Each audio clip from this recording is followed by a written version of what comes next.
top priorities really revolve around ensuring that everybody, regardless of their income, regardless of their gender, regardless of their race, regardless of where in the country they live, has access to the very best care for them and their family. And then ensuring that nurses have all of the education and training and support that they need to provide that care. You're listening to the Oncology Nursing Podcast, where ONS Voices talk cancer, a resource from the Oncology Nursing Society. Through conversations with subject matter experts, we examine the important issues in oncology nursing, from new treatments to patient-centered research to advancements in clinical practice. Join us as we hear from nurses in all facets of oncology care, from bench to bedside and everywhere in between. Welcome to the Oncology Nursing Podcast. Hello, and welcome to the Oncology Nursing Podcast. I'm your host, Jaime Weimer, Manager of Oncology Nursing Practice at ONS. And today we're talking with Jaimie Vickery, Director of Government Affairs and Advocacy here at ONS, about what the role of ONS's lobbyist entails and what listeners should know about ONS's 2023 advocacy work, along with what's ahead for 2024. As a reminder, you can earn free NCPD contact hours after listening to this episode and completing the evaluation we've linked in the episode notes. Thanks so much for joining us today, Jaimie. Thanks, Jamie. It's the Jamie Show today. It's the Jamie Show. We'll try not to make it too confusing. I think our voices sound different enough that they'll know which Jamie is talking. Yes. Well, thank you so much for having me. I'm very excited to be here at ONS. I'm still brand new and still learning, but I'm just very excited and have nothing but great experiences so far. Wonderful. Well, to get started, let's just introduce yourself. Tell us a little bit about yourself and what your background is. Sure. So I've been in public health for a long time, most recently at an organization called Vaccinate Your Family that focused on increasing access and combating misinformation to vaccines across the lifespan. Obviously, it's been a crazy couple of years in vaccine world and worked in a number of public health positions before that, most notably at the American Cancer Society. And I was also a congressional aide before that. So I'm really happy to take all of that experience and bring it over here to ONS. Wonderful. So describe for our listeners, what's sort of a typical day like for you and your role as Director of Government Affairs and Advocacy? And how does that sort of connect to the work that ONS is doing? You know, I wish there was a typical day for a government affairs person. A lot of it does depend on what is happening, obviously, with Congress. When Congress is in session, sometimes there are bills that are being worked on that I need to know about and know how they impact ONS and the work we do. So it's a lot of researching legislative records. It's a lot of meeting with people, both policymakers and other people in other organizations, to figure out, is this a good bill? Is this a bad bill? What do we need to do about it? And then meeting with staffers to really educate them on the work that we're doing, why this certain bill would be so important, why this certain bill would be so bad. And a lot of time working with coalition partners to strengthen numbers. Of course, it's a cliche, but it's true. And so that's really helpful as well. And then, of course, we'll be doing a lot of work with chapters leaders, going out, speaking to all of you, helping engage people in grassroots advocacy as well. So you mentioned sort of collaborations and coalitions. Let's talk a little bit more about that, because I know, just for example, like if there are certain issues that come up that relate to whether it's oncology nursing or just nursing in general, and we'll often see members and just people of our audience interested to understand what is ONS doing to help support or advocate for a certain position on a bill. But as you mentioned, it's not always just us walking up to the hill and saying what we think needs to happen. As you said, strength in numbers. So can you talk a little bit more about how ONS as an organization partners, collaborates with other organizations or other coalitions to help kind of build that strength in numbers to help better serve both our members and the patients that we serve? So we do belong to a number of coalitions, everything around nursing and health education and health professionals, coalitions to cancer, coalitions to patient advocacy, patient access to care, and more general public health coalitions. For example, you mentioned nursing programs. We belong to the Nursing Community Coalition, which is made up, of course, of ANA, the Colleges of Nursing Education, as well as any other nursing specialty you could think of is in that coalition. So it's a great way for us to share information. It's a great way for us to leverage some of the relationships that other people may have. I may not know somebody in a congressional office, but somebody else does, and they can reach out to them. And it's a really great way, particularly talking about combining our membership, having all of your voices together, reaching out as well is really impactful. So sometimes there's a lot of work, not one person can't get it done, but if you can spread it out among a couple of people and more groups in that coalition, it's really, really helpful. So, what are some of ONS's current advocacy priorities? And can you briefly describe some of the work we're doing in support of those? Our top priorities really revolve around ensuring that everybody, regardless of their income, regardless of their gender, regardless of their race, regardless of where in the country they live, has access to the very best care for them and their family. And then ensuring that nurses have all of the education and training and support that they need to provide that care. A really great bill that we're working on now that reflects both of those priorities is something called the Palliative Care and Hospice Education and Training, or PACHETA. Everything in DC has an acronym. We call this PACHETA. And it would provide for more training for health professionals in palliative care, including nurses. I know that where a lot of folks coming into the field really have had very little, if any, specific training on that kind of care. So it increases the training that a health professional and social workers would get in that sort of care. It sets up a education and awareness campaign so that patients and their families are aware of the benefits of palliative care, what it is. There's certainly this common misconception that palliative care and hospice are the same thing. They are not. Palliative care starts at diagnosis. It's really just about taking care of the entire person, whereas hospice is, of course, the end of life care. And then as well, it increases federal research on palliative care and the benefits of it. So it's a very good bill. We are, again, speaking of coalitions, working with a number of other organizations around this bill. We were asking if you get our health policy alerts, you would have gotten an alert asking you to reach out to your senators on this bill. We're working very hard on it. We're just finding ways to get this passed. Just right now, it's just in the Senate, but we are strategizing into how we're going to make this happen next year. Wonderful. And are there any other health-related policies or issues that U.S. legislators in Congress are currently working on? Or are there any specific pieces of legislation, aside from the PACHETA one that you mentioned, that ONS is involved in? Yeah, so you may have seen that Congress very narrowly avoided a shutdown. So Congress every year has to pass and the president has to sign 12 pieces of legislation that fund the federal government. It's all broken down by agencies. So that has to happen, it never really happens this way, by October 1st, the end of the fiscal year. That did not happen. The government was set to shut down earlier in November. So Congress passed something called a continuing resolution, or CR. So a CR doesn't change any of those any of those funding levels. It just extends the expiration date. So Congress did something very new, very different. They has not done this. No, people are calling it a laddered CR. So that means there's two parts to it. There are some federal agencies for which the funding will expire on January 17th. The rest of those agencies will expire on February 2nd. The programs that we care about, nurse education programs, NIH, National Institutes of Health Research, the Centers for Disease Control, all of those are in that second group. And staffers and members behind the scenes are already working to try and get to a compromise and trying to rewrite that legislation.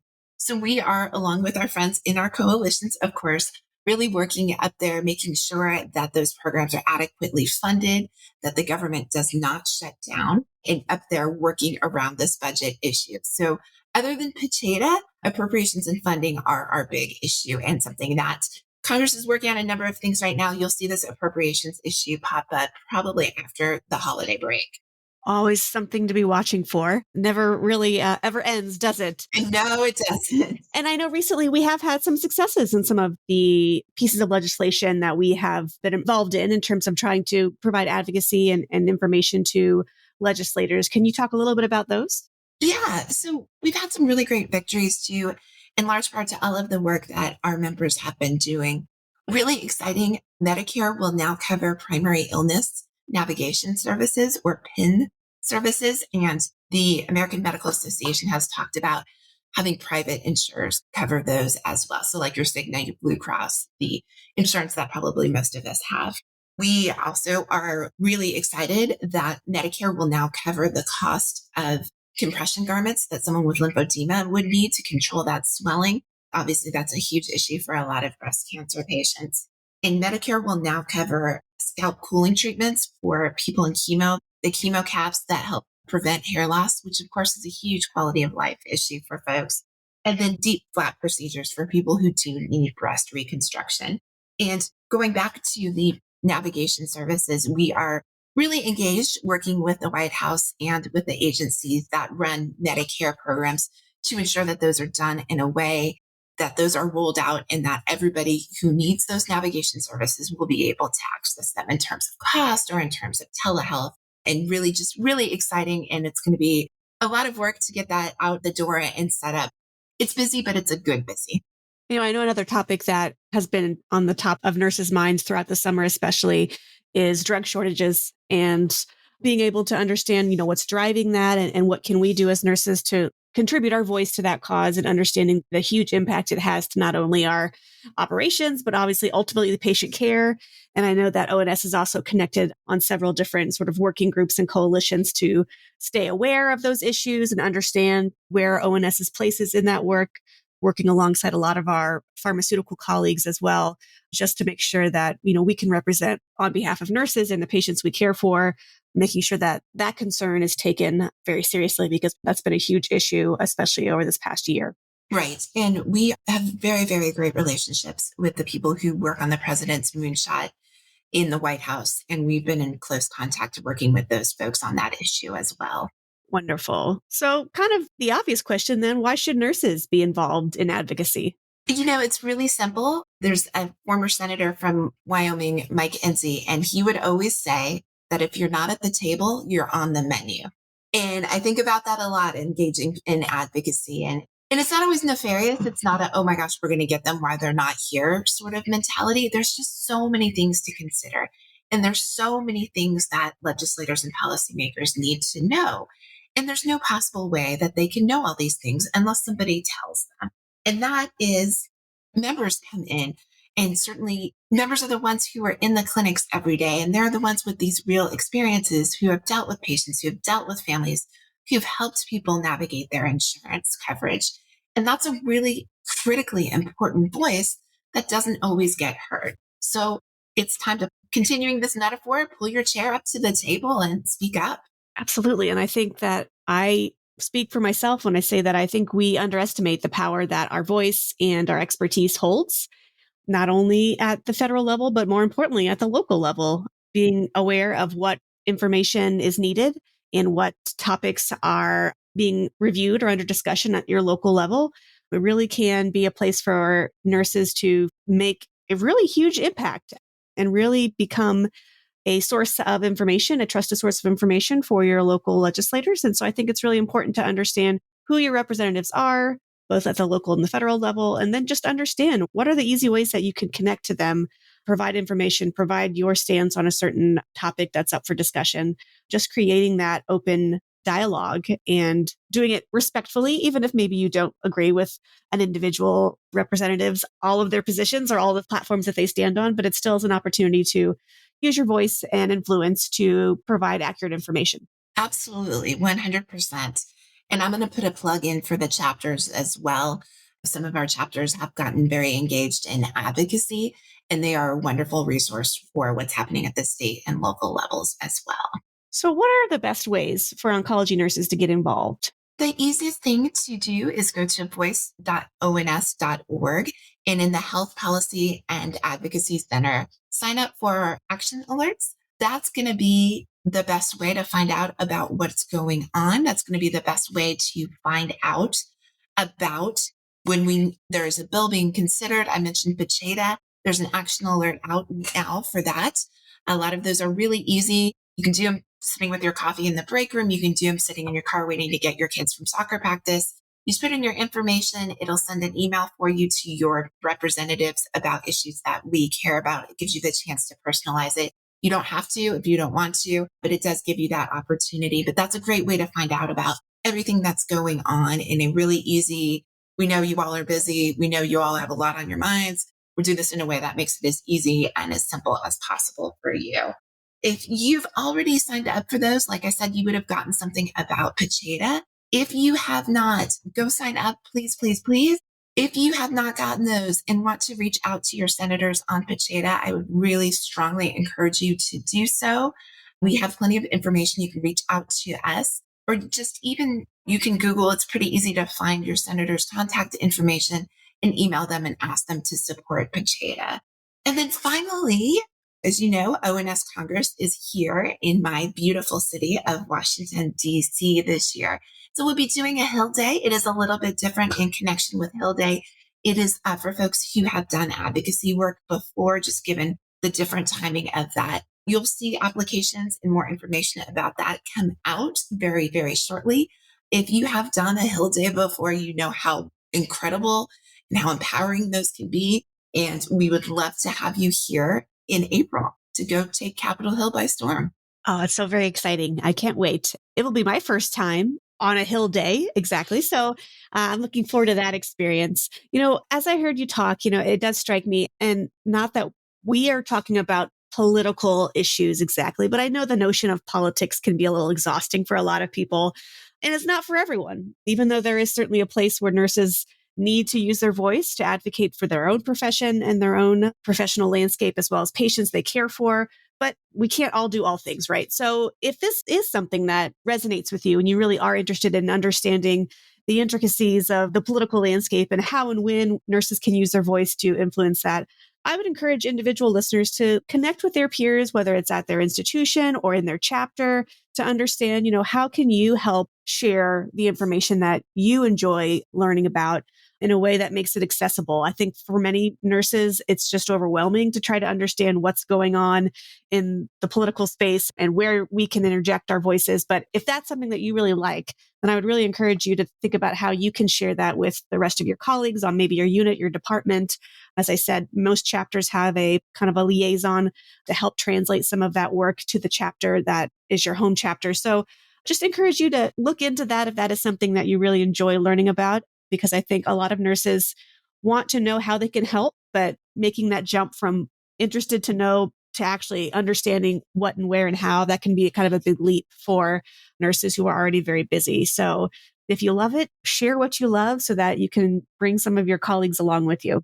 I would just add to that too is don't feel like you have to be an expert on the policy side of it. That's not your job. That's my job. I'm not a nurse by background. I'm a policy person. So that's my job. Don't feel like you need to worry about specific numbers of how much money this bill would set up, or the bill number, or the process, or who's the co-sponsor on the bill. Just tell your story. And that is more invaluable than anything. Don't worry about the process. Don't worry about the sort of DC political stuff. That's my job. I will take care of all of that. Just really sharing your story is what's important. That's a great message. Well, Jaimie, this has been a great episode, short but sweet, but I think lots of great information and lots of direction on kind of how to get more connected to ONS's work in advocacy. And so I'm really excited to share what we've talked about today with our listeners. As we wrap up today's episode, I'd like to always ask just a few quick fire questions to summarize some of the things that we've talked about. So to kick that off, what are some common misconceptions about advocacy? I think there are some misconceptions of you have to have specific training, or you have to have a law degree, or you have to be sort of this Washington, D.C. insider person to be a successful advocate. And that's not true at all. The most successful advocates I've known knew the process, knew who to talk to, and they had to learn that like everything else, but were just incredibly passionate about their cause and could deliver that argument in a very well-reasoned way. That is so, I keep saying it because it's so true, is that it's so incredibly important for lawmakers to hear, not just from people in their district, but to hear the real stories of what it's really like. Like I said, there's no way that these policymakers or their staff can be an expert on everything. When I worked on Capitol Hill, I covered healthcare, education, women's issues, labor issues, animal rights issues, and sometimes some social security and tax issues. So it was a lot on my plate. I relied really, really heavily on information I got from other people. And it's just a really great illustration of how important it is to get that information in front of people. Thank you for that. What's something about this topic that's not often discussed, but you wish people knew more about? I think there is this, going back to the misconception of advocacy or lobbying, it's this shady thing and it's sort of backrooms filled with smoke. And there are some characters and some bad actors. There are in every profession, but the overwhelming majority of people are really honestly out there trying to do some good and trying to advocate for a cause. It is people just like you and I who are really passionate about what they do and passionate about their cause. And there's all sorts of forms that we have to fill out. There's all sorts of rules that professional advocacy people have to follow to make sure it is not a shady, nefarious backroom dealing sort of thing. I think that's important to keep in mind. You're right. It's easy to paint that entire sort of world with the same broad brush. But as you said, in most cases, it's good people trying to do good work. And unfortunately, those aren't those stories that always rise to the top of the nightly news. Right. It's not interesting, right? The day-to-day is not interesting. Right. But that's where the good work happens. What about additional information that oncology nurses need to further get involved in advocacy? So I'm going to direct people again to voice.ons.org. The Health Policy and Advocacy Center there has all sorts of resources. It's got some letters that we have sent in support of various issues. Some of them are from us. Some of them are in conjunction with the coalitions we work with. All sorts of information about policy and what we support there as well. We are going to be revamping that advocacy website after the new year. So stay tuned. We're going to make that a little bit cleaner, a little bit easier to find information there. And certainly, if there's any questions or anything you have or want to help out, you can always reach me at healthpolicy.ons.org. Wonderful. I think those are some great resources. And as you said, that section of our website, I think it's important for everyone to review just to understand how comprehensive it is, all the information it provides. As you said, there's some pending updates to that that'll give it a slightly better look and feel. But I do think that it's important to keep that website bookmarked so you can reference it frequently as things change. And finally, what are some additional resources for nurses who want to learn more? Sure. So I would encourage people to be aware, listen to the news, read the newspaper. I would just suggest that you get your news from a reliable news source and not social media. Things kind of have a way of getting away from people on social media. And really, certainly, if you see something that just looks crazy, reach out to us. We will either track it down or figure out what's happening there. The other thing I would encourage people to do is establish relationships with your members of Congress and your policymakers. Don't make it a once a year thing where you come in and say hello to people on Hail Day. If you see something and you want your members of Congress to support it, send them an email. Know their staff, talk to their staff. That's what they're there for, to serve the constituency there. Obviously, as Jaimie mentioned, be polite, be nice. I can still remember the people who were nice to me when I worked on Capitol Hill, even though that was more years ago than I'd like to admit. And so just really certainly be aware and educate yourself and establish those relationships. If you need any more information or you have any questions, feel free to reach out to me. The best way to do that is healthpolicy@ons.org. Well, Jaimie, thank you again for your time today, sharing your great information and pointing our listeners into the direction of where they can access more information or resources to help keep them connected to the wonderful work that you're doing on behalf of ONS. Do you have any final comments to share with our listeners today? Well, thank you so much for having me. I'm so excited to be working with you all. Wonderful. Well, thank you so much.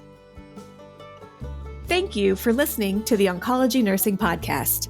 Tell us about your favorite part in this episode by leaving a review wherever you download your podcast. For more resources and information about oncology nursing, visit us at ons.org or voice.ons.org. The ideas and opinions shared in this episode represent those of the guest and not necessarily ONS.